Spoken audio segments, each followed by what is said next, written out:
तो बच्चों आज मैं आपको आपका एक विषय है संयुक्त वर्णा में आपकी व्याकरण की पुस्तक में भी है और आपकी जो है मेन बुक है उसमें भी है। एक विषय है वर्ण विच्छेद और आपका वर्ण संयोजन। इसको हम वर्ण विन्यास भी बोल सकते हैं।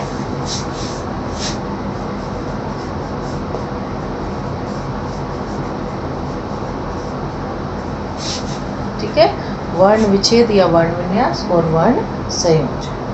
ठीक है, तो जैसे हमने जब हम वर्ण पढ़ रहे थे तो मैंने आपको बताया था कि प्रत्येक वर्ण जो होता है वो तभी पूरा होता है जो आपका, अगर तो वो स्वर है तो अपने आप में पूरा, उसको कोई और ध्वनि की आवश्यकता नहीं होती, परंतु जो व्यंजन होते हैं वो स्वरों की सहायता से बोले जाते हैं। कोई भी व्यंजन अपने आप में पूरा नहीं होता, हर एक व्यंजन में कोई ना कोई स्वर होता है और जिसमें मात्रा नहीं है उस वर्ण में, आपके व्यंजन में अ होता है। जैसे अगर हम क बोले तो ये क जो है ये हमने बोला तो क कब पूरा होगा? ये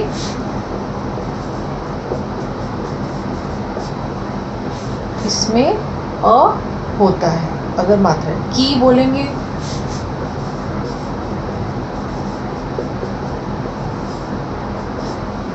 तो आपकी मात्रा के साथ आ रहा है, तो इसका मतलब यहाँ पर क्या है? ई। तो कोई भी व्यंजन जो है वो तब तक पूरा नहीं होता है जब तक उसमें स्वर ना हो। और जब हम आधा लिखते हैं तो उसके नीचे हम संस्कृत में हलंत लगाते हैं, है ना। तो आपको यही जो है वर्ण विच्छेद में करना है। आपको शब्द दिया जाएगा, उसको आपको सारे जो वर्ण हैं उसको अलग अलग करना है। ठीक है, तो जैसे आपको एक मैं शब्द बताती हूँ। ये एक शब्द है कमल। अब इसके जितने भी वर्ण हैं उसको हम सबको अगर अलग करेंगे तो कैसे करेंगे? तो एक एक वर्ण लेंगे हम। ठीक है, पहले क्या लेंगे? क।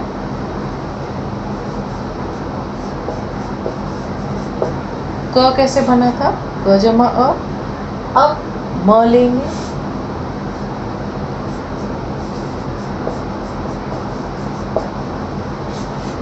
ठीक है, अब ल लेंगे। तो ये क्या बन गया? कमल। क म और ल। इस प्रकार ये आपका पूरा का पूरा शब्द बनता है। ठीक है, हम लिखते तो ऐसे हैं ज्वाइन करके, लेकिन उसमें अ की ध्वनि भी है। स्वर के बिना तो व्यंजन पूरा हो नहीं सकता। ठीक है, ये तो है अ की मात्रा के साथ आपका। अगर आपका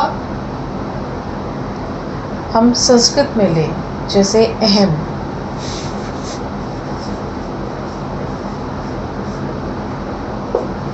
अब आप ध्यान से देखना, इसके अंत में हलंत भी आ रहा था, इसको छोड़ना नहीं आपको। ये आधा है, इसका मतलब इसमें अ नहीं है। ठीक है, तो सबसे पहले हम लेंगे अ में तो कोई और ध्वनि है ही नहीं क्योंकि वो स्वर है, वो अपने आप में पूरा है, तो उसको और कुछ लिखने की आवश्यकता नहीं है। उसके बाद आ जाओ ह जमा अ। उसके बाद क्या है? म। क्योंकि वो पहले ही आधा दिखा रहे हैं हलंत के साथ, तो इसमें हमें कोई स्वर डालने की जरूरत नहीं है, इसमें स्वर नहीं है। आम। ठीक है, ऐसे ही अगर आपका विसर्ग के साथ आता है अनिल,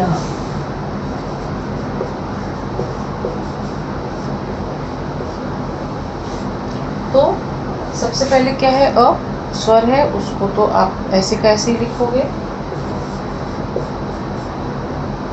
उसके बाद आप लोगे नी। ठीक है, अब नी जो है न जमा ई है।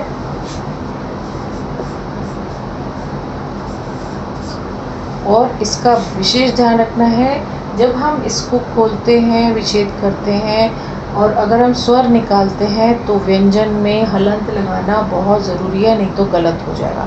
अगर व्यंजन नहीं होगा, व्यंजन में हलंत नहीं लगेगा तो वो बिल्कुल गलत होगा।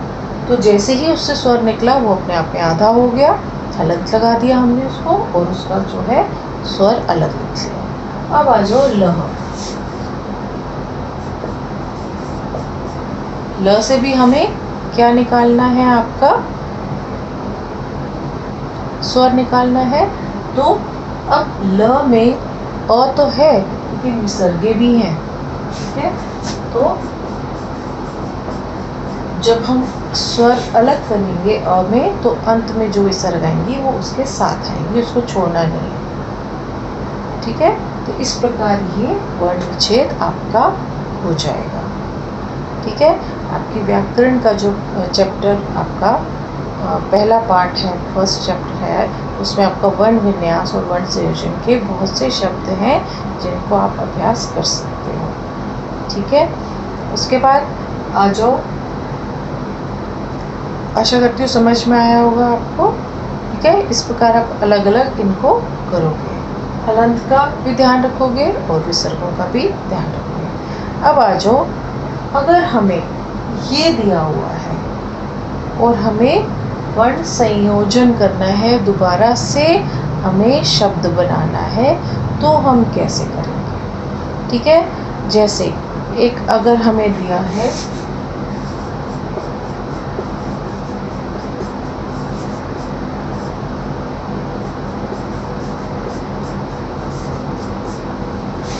ये दिया हुआ है हमें, ठीक है। तो ये क्या है, अब हम जोड़ेंगे कैसे। अब ऐसे तो आप पढ़ नहीं पाओगे, तो जैसे हमने एक एक शब्द लिया था, उसको खोला था, अब एक एक को हम स्वर के साथ लेंगे, एक व्यंजन और एक स्वर, ठीक है। अब ये क्या बना, रा, ये क्या बना, ज।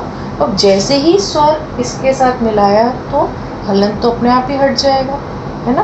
तो लेकिन इसके साथ तो कोई स्वर है नहीं, ये तो ये ऐसे का ऐसा ही आएगा। तो ये क्या बना, राजन, है ना, ठीक है। ऐसे ही अगर एक और आए,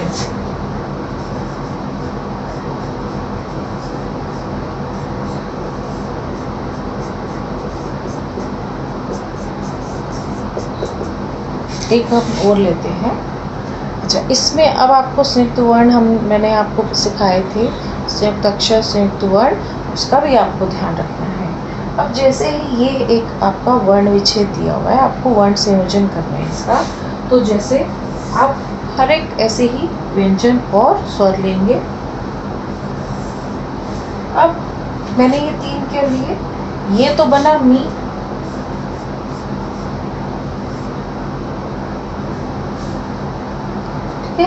अब इसमें क्या हो रहा है, 2 व्यंजन एक साथ आ रहे हैं, फिर स्वर आ रहा है। इसका अर्थ ये है ये तीनों एक साथ आ रहे हैं। त जमा र क्या बनता है, त्र, त्रिशूल वाला त्र, ठीक है।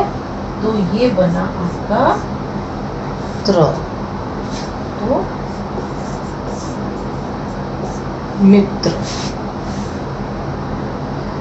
ठीक है। तो इस तरह से आप अगर आप इसके पैर बनाओगे तो आप इसको बड़ी आसानी से कर पाओगे, ठीक है। आशा करती हूँ आपको समझ आया होगा। आपको मैं कुछ प्रश्न भेजूंगी, आप उसको करने का अभ्यास करेंगे, ठीक है।